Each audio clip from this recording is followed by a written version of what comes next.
So the next revolution, 3D printing in healthcare, the developments are pretty astounding. I just went to an event for this. The fact that we are getting closer to printing organs and pharmaceuticals while the growth in prosthetics are only getting more and more sophisticated shows how the next revolution in healthcare will be 3D printing. I'd like to welcome UCSF's Dr. Sawyer back to the stage. Dr. Sawyer. I apologize. Back to the stage. She's definitely one of the brightest people I know, and her clinical expertise combined with her holistic knowledge of digital health brings an enlightened and informed look at healthcare, at the healthcare landscape. Thank you. She's so good for my self-esteem. I hang out with Jill more often. Thank you very much. Again, another great opportunity to talk with you. And I really do think that this is an exciting area, 3D printing in healthcare. And I am literally going to hit the tops of the waves of it. We were fortunate to put on a conference recently and collaborate with 3D Heals. So I'll tell you a little bit about that. But I think it's interesting that we often think of technology in certain sectors, but I think what's happening that's very exciting is the intersection of these different types of technologies. When I think of precision medicine, like you heard Dr. Steinhubel talk today, and Eric Topol taught us about the intersection between the revolution in genomics and the revolution in digital capabilities, and I want to add to that the disruption that's happening in imaging and manufacturing. And bringing all of those things together can help us make really transformative healthcare solutions. We did put a conference on in 2017 with 3D Heals, a great organization run by Jenny Chen, a neuroradiologist, and just a crazy, fun, progressive healthcare transformer. And that's happening again in 2018 in San Francisco in the same time frame. So make sure you catch that. And really, this is the additive manufacturing process. It's been around for 30 years. You've heard of it in many terms. Some of it's been fun to look at, making a motorcycle like Autodesk did in their gallery just by 3D printing. I've used it quite a bit to prototype some of my innovations, and that helps really now that they can make them print in articulated fashions, not just individual pieces that you combine. So the prototyping has become much better with them. And these are additive manufacturing either by filament or resins, et cetera. So there are many different techniques, and the price point is coming down to an area where we actually are using them on site in healthcare now. And I want to just talk about that a little bit because we think about it being way out in the future for healthcare. But it gives a new concept of mass customization, which is really strange, but the idea of actually precision manufacturing and precision splinting and precision implants, et cetera, that we've been talking about earlier today. And I think it also is another way to accelerate medical training by using simulation, but rather than just visualizing now, being able to visualize in 3D, you can actually get your hands on it, feel it, turn it around, and then manipulate it in ways which I'll show you in just a minute. And then collaborating with the other technologies, as we mentioned, there are challenges to it. It is time consuming. It takes 2 to 3 hours to print a small bone. So I'll show you what we're doing with it, but that's one of the challenges.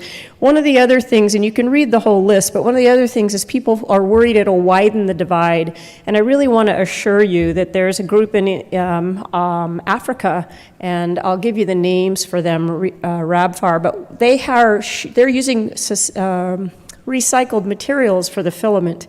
And what they print when they're done with the umbilical clamps, et cetera, that they're printing, they're recycling as well. So we can do this without widening the divide, and it also allows for local manufacturing of parts and medical supplies that they can't otherwise get a hold of, including splints for club feet, et cetera.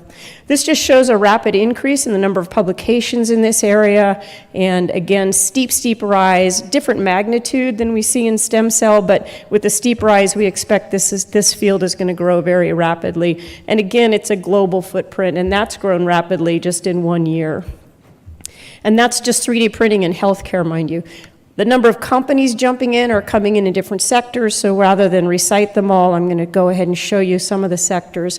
Prosthetics, exoskeleton, wearables, so things on the outside of the body. Things on the inside of the body are affected as well. Surgical planning, surgical training, implants, and implantable devices. So 3D printing, not just the structure, but also the electronics is now becoming a new capability. And 3D printing in materials such as silicone, which has been extremely challenging, is now possible. And so we're starting to see more and more tissue-like capabilities in the things that are 3D printed, not just very brittle plastics. And then personalized pharmacy, and again, the bioprinting is very exciting. So there are a few company names in here, and there are many companies in each space, but again, a shout out to Unique. They started early on printing braces, including some fabulous scoliosis braces, which if you ever had to wear them, you know that's a really difficult thing to be imprisoned in for your teenage years. And then also adding robotics to these prosthetics and orthotics. The dental industry started using 3D printing much earlier than some of the other fields, not just for customization of the caps, et cetera, but they're also manipulating and understanding better what the implants have to secure themselves into and anchor into. And then, of course, the orthotic device of Invisalign has been 3D printed for a while.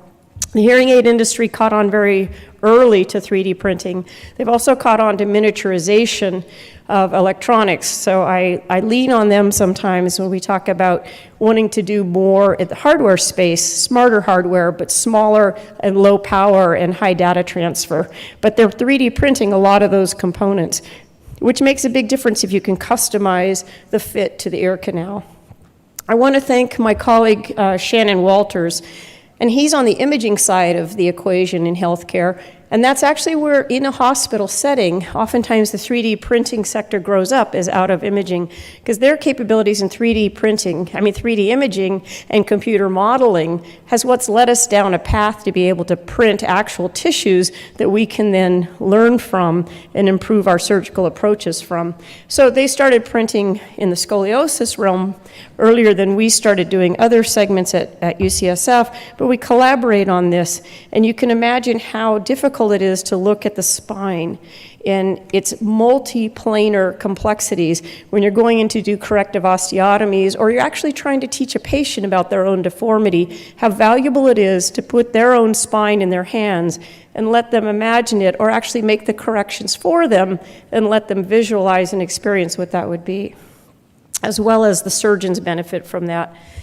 And then also, how does it help us plan the surgery and perform the surgery better? And I'm going to show you in just a minute. But again, the dentists and the orthodontists and the endoprosthetists got into this quite early. This is how we're using it. My colleague Alexis Dang, an orthopedic surgeon at UCSF, started doing this early on, where he would get complex clavicle fractures, and it seems like a pretty simple procedure, but it's a very complicated bone before it broke. And then when it broke and healed into a malunion, it became extremely difficult to plan. So he printed the malunion with a 3D reconstruction image, which DICOM image then turned into a CAD image, and then directed the printing of it. And then he printed the opposite one for validation of what he wanted the injured one to end up looking like. He created his osteotomies, but on a model. And then he bent the plate and shaped the plate, put the construct on and tested it. So all of that was done not in the person, not in the OR. And then that gave him the ability, when he went to the OR, to have a much better planned approach. So the approach to how you're going to do the surgery and create the cuts you need and put the plate on from the surface that you need, it's oftentimes you're thinking about it and doing it, even though you want to plan ahead, you can't get your hands on it till you're in the OR. So all of this, in the end, allowing him to pre-bend a plate, then sterilize it, plan the positioning, plan the ideal construct, even the length of the screws. We measure in the OR, but in this area there are a lot of neurovascular bundles right under the clavicle, so it's much safer if we can actually demonstrate it before we go into the OR, the number, the position. So what it allowed him to do is greatly decrease the operative time and optimize the construct in the end. So he's been using this on more than just clavicles now, on other complex fractures. We're also able to print surgical guides. This just shows customization of a surgical guide for a very complex total hip replacement. And this has been used for quite a while now in the joint replacement arena of knees and hips. These are actual implants that are printed, because we're now able to print with metals, not just plastics. And these materials, Anatomics in Australia is one of the companies creating implantable cages for the spine, other types of stabilization devices that are actually being implanted, but they're personalized to that individual. And one of our surgeons, who's a hand surgeon, Lisa Latanza, actually used 3D printing and analysis with a company called Materialize to help plan for an elbow transplant, which is one of the first in the country. And also she uses it quite often to do corrective osteotomies in the upper extremity. This shows another way that it's used in surgery, and it also brings up the point that we can now do segmentation a lot better than we used to in the 3D reconstructions, and then we can actually print in segmented fashion. So tissues that belong in one category could show up in a different color, so the neurovascular structures. This is incredibly important in the cardiovascular field, but it's also very important when we start looking at tumors and what might be in proximity to that tumor when we're planning the approach. What are the very critical structures nearby? And we can actually take the model now, turn it, look at it, and plan it. So a Pancoast tumor is a lung tumor that extends way proximal up into this area. Very complicated. Many things were entwined and involved in this, and they were able to plan all of this outside of the body before they ever got in, including how are they going to spare as much of the thoracic structure as possible and the neurovascular bundles. This work was done, again, Shannon Walter's lab at Stanford. This was a really incredible example of how valuable it was with conjoined twins, and being able to segment and look at the different structures that they needed to be careful of and how to plan the surgeries before they were actually in the room with the children on the table.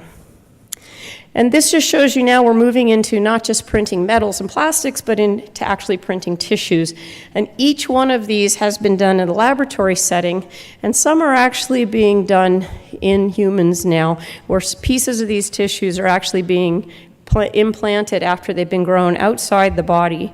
It's very important to think about the capabilities in neurologic and in brain health. So it's not just the planning, but also combining with wearable devices and implantable. But then looking at regenerative medicine is a very exciting field. So we've known about this for a while, where you can model segmental loss of skull and replace, and that's a really nice example of it. But even getting down to the cellular level, where you're modeling cells and cell growth, and you're actually creating scaffolds, precision to that patient, and ultimately implanting them back into the patient.